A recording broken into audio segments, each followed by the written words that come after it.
이번 시간에는 목사님 말씀을 듣겠습니다. 이사야 30장 1절입니다. 여호와께서 가라사대 화 있을 진저 패역한 자식들이여 그들이 계교를 베푸는 나로 말미암아 하지 아니하였며 맹약을 맺어 나의 신으로 말미암하지 아니하였음이로다. 그들이 바로의 세력 안에 스스로 강하려 하여 애굽의 그늘에 피하여 하여 애굽에 내려갔으되 나의 입에 묻지 아니하였으니 죄의 죄를 더하도다. 같이 읽었습니다. 제가 구원을 받고 난 뒤에 복음을 전하다가 사람들에게 따돌림을 받고 배척을 받고 그런 적이 있었습니다. 그래서 하나님께 그때 마침 제가 선교학교에 갈 수 있는 길을 열어주셔서 정말 하나님의 은혜로 선교학교에서 훈련을 받고 성경을 배우고 신앙을 배울 수가 있었습니다. 그러고 난 뒤에 제가 처음으로 압곡동이라는 곳을 갔을 때 지금 내가 왜 압곡동에 갔는지 거기서 어떻게 살았는지 그걸 돌이켜보면 그때는 몰랐는데 하나님이 나에게 하나님 당신이 어떤 분임을 가르쳐 주시려고 하셨던 것이 틀림이 없습니다. 아브라함이 가나안 땅에 들어가서 다음에 흉년을 만나니까 애굽에 내려갔는데 애굽에 내려가면서 아브라함이 하나님이 계셨지만 하나님 믿는 믿음보다 자기 방법이 앞서 있어서 자기 아내 사라가 너무 아름다우니까 사람들이 자기를 죽이고 자기 아내를 빼앗아갈까 봐 겁이 나서 자기 아내를 누이라고 합니다. 그 덕분이란 말이 안 되겠습니다만 그 때문에 아브라함이 아내를 바로왕에게 빼앗기고 정말 아브라함이 말해서 공고할 때 하나님께서 바로에게 역사해서 그 아내를 돌려보내고 많은 재물을 주는 그런 이야기가 있습니다. 그래서 하나님은 아브라함이 뭘 가르치냐면 네가 너를 지키려고 했던 것하고 하나님 너를 지키는 것하고 어느 것이 좋으냐. 내가 너를 지키고 있지 않느냐. 나를 믿어라. 그 믿음을 아브라함에게 하나님 가르치고 계셨습니다. 아브라함이 아들이 없어서 자기 계집종 하갈을 취해 이스마엘을 낳았을 때 하나님 이삭을 통해서 아들을 주시면서 네가 인간 방법으로 낳은 아들하고 하나님 주신 아들의 차이가 어떤 것인지를 가르쳐 주어서 구원을 받고 난 뒤에 우리 삶도 계속해서 내 인간의 방법하고 하나님 어느 게 좋은지 계속 보여주시면서 하나님 믿는 믿음으로 우리 인도하시는 걸 볼 수가 있었습니다. 압곡동에 1년이 못 되는 기간 동안 있는 동안에 참 배가 고팠고 가난했습니다.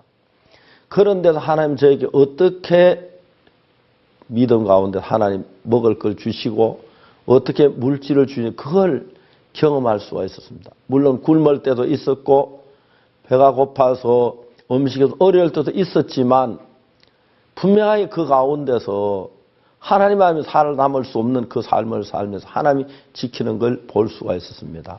그리고 제가 장팔리로 가고 그래서 하나님께 제 삶을 하나하나 가르쳐 주시면서 내 방법으로 했던 일의 결과하고 하나님이 나에게 하셨던 일의 결과를 볼 때 내 방법은 너무 부끄럽고 형편없는 것이고 하나님 복된 걸 알았습니다. 그러면서 서서히 제가 믿음 없는 사람이지만 이제 내가 내 자신을 주님의 손에 맡길 수가 있었고 다음에 자녀들을 주님의 손에 맡길 수가 있었고 교회를 주의 손에 맡길 수가 있었고 다음 내 노후를 주의 손에 맡길 수가 있었고 그동안에 하나님이 나를 믿음을 이끌어가는 걸 볼 때 너무 감사했습니다. 이 성경이 우리에게 뭐라고 말하냐면 우리가 구원을 받고 제사를 받은 하나님의 자녀들은 그리스도와 함께 죽었고 그러니까 내가 내 방법으로 내 계획대로 내 판단을 따라 사는 것이 아니라 예수님의 인도함 안에 성령의 인도함 안에서 이젠 이상 더 내 눈을 가지고 보는 것이 아니라 하나님 눈으로 보고 하나님 말씀을 통해서 하는 그 삶을 하나님은 우리에게 가르치고 계시는 것입니다. 그런데 참 많은 사람들이 구원을 받았지만은 하나님을 믿는 게 아니라 자기 방법, 자기 수단, 자기 생각을 따라서 자기 판단을 믿고 믿음으로 사는 그 삶이 어떤 것인지도 모르고 그냥 교회 다니니까 믿음으로 사는 것이냐 생각하는 분들이 많습니다. 이 성경은 여호와께서 가라사대 화 있을진저 패역한 자식들이 그들이 계교를 베푸나 나로 말미암아 하지 아니하며 맹약을 맺어 나의 신으로 말미암아 하지 아니하였습니다. 그들이 이제 주변은 애굽이라는 나라에 그에 가면 도울 힘이 있는 것처럼 보이고 좋아 보이는데 하나님을 의지하는 것이 아니라 인간적인 방법, 인간의 수단을 의지하고 정말 내가 하고 있는 이 일이 하나님으로 말미암은 것인지 하나님께 정확하게 알지 아니고 하는 사람들, 그런 사람들을 가리켜 말하는 것입니다. 하나님은 죄사함 받고 거듭난 우리가 죄사함 받고 성령께서 역사해서 하나님을 있는 믿음의 세계로 우리를 인도해 가는 걸 볼 수가 있습니다. 그런데 우리가 하나님의 인도는 참 막연해 보이고 내 생각은 정말 정확한 것처럼 보이고 주변에 어떤 인간적인 방법은 좋아 보이기 때문에 하나님 방법을 버리고 인간적인 면으로 흘러가는 사람들이 있습니다.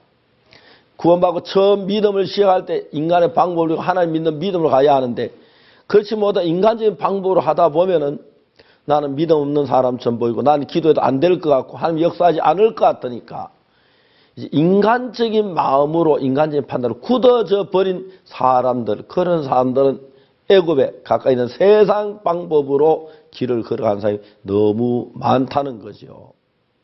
우리가 죄사함 받고 거듭나면은 내 속엔 여전히 정말 악한 생각이 일어나고 사탄이 시험을 주고 유혹에 빠져주는 그런 생각이 끌어가지만은 하나님의 마음은 마귀에게 시험을 받지 않기 때문에 내가 아무리 잘해서 내 마음으로 사는 것 하나님 기뻐하지 아니하시고 내 방법으로 사는 기뻐하지 아니하시고 하나님 믿는 믿음으로 사는 그것을 하나님은 원하고 계신다는 것입니다. 그런데 우리가 죄사함 받고 거듭난 형제 자매들이지만 하나님의 참 뜻을 모르고 하나님의 은혜를 모르고 자기 방법으로 살면서도 그게 하나님 뜻인 양 사탄에 속는 사람들이 너무 많습니다. 제가 대구 선교학교에 있을 때 복음을 위해서 한평생을 바치기로 결심한 사람들이 참 많았습니다. 그런데 그들은 자기도 조금 인간 방법으로 가면서 결국은 교회를 떠나고 세상 방법으로 흩어져서 자기 믿음도 파산하고 정말 세상 사람 더 깊은 악에 빠져드는 경우를 종종 볼 수가 있었습니다. 그래서 하나님은 여기서 말씀하시기를 화 있을진저 패역한 자식들이여 그들이 계교를 베푸나 나로 말미암아 하지 아니하며 내 좋은 생각, 내 좋은 방법을 따라가지 하나님의 길을 가지 아니하고 하나님의 인도를 구하지 아니하고 내가 보기에 좋아하는 그런 길을 따라가는 사람들, 애굽을 향하여 세상을 향하여 나아가는 사람들을 보고 하나님 화 있을진자고 말씀하고 계십니다. 2015년 2월 달도 이제 다가가는데 이제 한 해 한 해가 정말 귀하고 하루하루가 귀한데 그냥 내 인간의 삶 속에 살다 세상을 끝내는 사람들이 너무 많은데 이제 우리는 순간순간 하나님의 인도를 바라고 말씀을 펴서 내 생각에 성경이 뭐라고 말씀하시는지 말씀을 따라 하나님을 기쁘시게 하고 하나님 만족해 하는 삶을 살아서 여러분의 삶 속에 하나님이 살아 일하는 귀중한 은혜가 나타나게 되기를 바랍니다. 감사합니다.